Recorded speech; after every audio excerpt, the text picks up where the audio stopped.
നമസ്കാരം. റാഫ്റ്റോക്ക് ഫുട്ബോളിലേക്ക് അവർക്കും സ്വാഗതം. ഫിഫ വേൾഡ് കപ്പിൽ ഇന്ന് ബ്രസീൽ നോർവേക്കെതിരെ കളിക്കുകയാണ്. ഇന്നെന്ന് പറയുമ്പോൾ സാങ്കേതികമായിട്ട് നമുക്ക് നാളെ പുലർച്ചെ 1:30 ആ മത്സരം.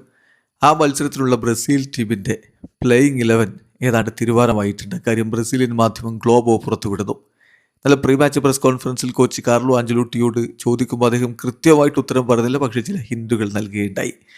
ഇപ്പോൾ ലഭിക്കുന്ന വിവരം, കഴിഞ്ഞ ദിവസങ്ങളിൽ ഗബ്രിയൽ മാർട്ടിനെല്ലിയാണ് കോച്ച് ലൂക്കാസ് പക്വേറ്റയുടെ സ്ഥാനത്ത് പരീക്ഷിച്ചിട്ടുള്ളത്. ആദ്യം ഡാനിലോ സാന്റോസിനെ പരീക്ഷിച്ചെങ്കിലും പിന്നീട് തുടർച്ചയായി 2 ദിവസം ഗബ്രിയൽ മാർട്ടിനെല്ലിയെ തന്നെ പരീക്ഷിച്ച് അദ്ദേഹം സ്റ്റാർട്ട് ചെയ്യാനാണ് സാധ്യത എന്നാണ് വിവരം.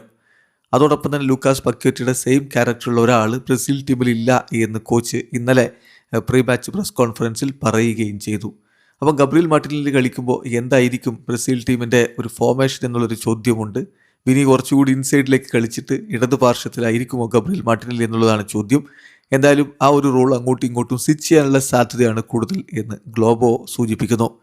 ഏതായാലും ബ്രസീലിൻ്റെ ഒരു പ്രോബബിൾ 11ലേക്ക് നമ്മളൊന്ന് പോവുകയാണെങ്കിൽ, ഗോൾ കീപ്പറായിട്ട് അലീസൺ, ഡിഫൻസിൽ ഗബ്രിയൽ മെഗല്ലസും മാർക്കിഞ്ഞോസും, ഇരു പാർശ്വങ്ങളിലായിട്ട് ഡഗ്ലസ് സാന്റോസും ഡാനിലോയും, മധ്യനിരയിലെ കാസിമിറോ, ബ്രൂണോ ഗുയിമേറസ്, പിന്നെ മാർട്ടിനെല്ലിയും വിനി ജൂനിയറും റയാനും മുന്നേറ്റത്തിലുണ്ടാവും. ഒപ്പം ഗോളടിക്കാൻ മാത്യൂസ് കുഞ്ഞ. ഇതായിരിക്കും ബ്രസീലിൻ്റെ ഒരു 11.